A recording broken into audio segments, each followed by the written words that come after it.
ये खबर KR मंगलम university द्वारा प्रस्तुत की गई है।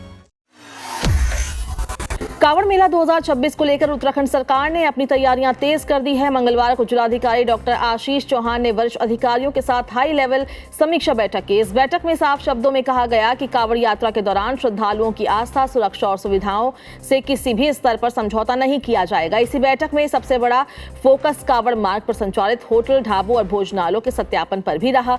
पर्यटन विभाग को निर्देश दिए गए हैं कि पूरे कांवड़ मार्ग पर चल रहे सभी होटल और ढाबों का अनिवार्य सत्यापन कराया जाए।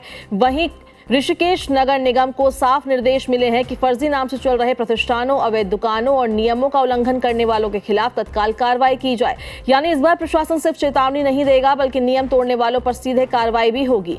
बैठक में यह भी बताया गया है कि इस वर्ष कांवड़ मेला 30 जुलाई से शुरू होगा, 11 अगस्त तक चलेगा। प्रशासन के अनुसार 31 जुलाई से 4 अगस्त के बीच सबसे ज्यादा भीड़ रहने की संभावना है, जबकि 8 अगस्त से 11 अगस्त तक डाक कांवड़ का संचालन होगा। 11 अगस्त को शिवालयों में जलाभिषेक किया जाएगा।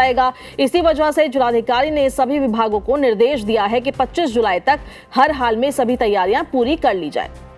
उन्होंने ये भी स्पष्ट किया है कि तैयारियों की समीक्षा सिर्फ बैठकों में नहीं होगी बल्कि वो खुद कांवड़ मार्ग का स्थलीय निरीक्षण करेंगे। लेकिन सिर्फ होटलों की जांच ही नहीं, इस बार श्रद्धालुओं की जेब पर भी प्रशासन की नजर रहेगी। जिला पूर्ति अधिकारी को निर्देश दिए गए हैं कि सभी दुकानों पर रेट लिस्ट अनिवार्य रूप से लगाई जाए। अगर कोई दुकानदार तय कीमत से ज्यादा वसूली करता हुआ मिलता है तो उसके खिलाफ तत्काल मुकदमा दर्ज किया जाएगा। यानी ओवर रेटिंग करने वालों के लिए इस बार सख्त कार्रवाई तय मानी जा रही है। ऋषिकेश क्षेत्र में एक और बड़ा फैसला लिया गया है। नगर निगम को निर्देश दिया गया है कि मांस और मदिरा की बिक्री पर लगे प्रतिबंध का कड़ाई से पालन कराया जाए। साथ ही अवैध दुकानों और फर्जी नाम से चल रहे प्रतिष्ठानों के खिलाफ भी तत्काल कार्रवाई सुनिश्चित की जाए।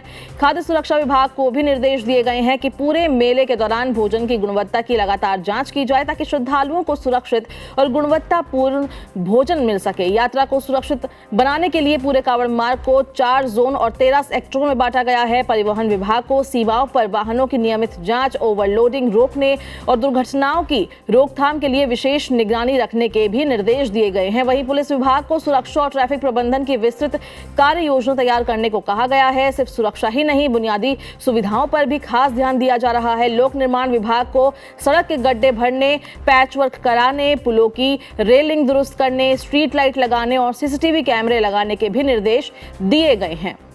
सिंचाई विभाग को गंगा घाटों पर सुरक्षा चेन लगाने की जिम्मेदारी दी गई है, जबकि नगर निगम घाटों की सफाई, प्रकाश व्यवस्था, फॉगिंग और दवा छिड़काव सुनिश्चित करेगा। स्वास्थ्य सेवाओं को लेकर भी प्रशासन अलर्ट है।